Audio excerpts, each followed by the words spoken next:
Dalawang low pressure area ang minomonitor natin at pareho yang may potensyal na maging ganap na bagyo sa mga susunod na araw.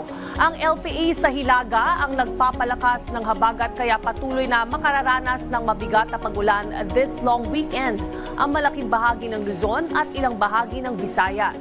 Kabilang sa makararanas ng mas maraming volume na pag-ulan bukas, ang Ilocos Sur, La Union, Pangasinan, Bataan, Benguet, Zambales at Occidental Mindoro.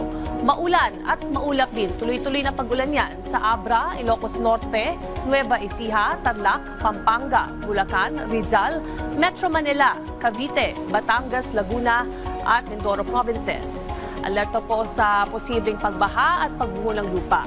Sakaling mabuong dalawang LPA sa mga susunod na araw ay tatawagin itong Bagyong Tilandok at Bagyong Queenie. Hindi naman ito lalapit o tatawid sa kalupaan pero babala po ng pag-asa, patuloy nitong pinalalakas ang habagat for this long weekend. Mas malakas pa po ang mga pagulan for Saturday and Sunday. Kaya naman to stay indoors at planuhin ang inyong mga lakad this weekend. Samantala makararanas ng kalat-kalat na pagulan at maulap na panahon sa Negros Island region bukas at sa silangang Visayas dulot ng habagat.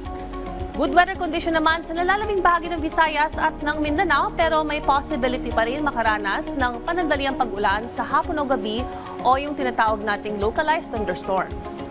Silipin na natin ang rain probability this long weekend sa ilang mga pangunahing lungsod sa bansa.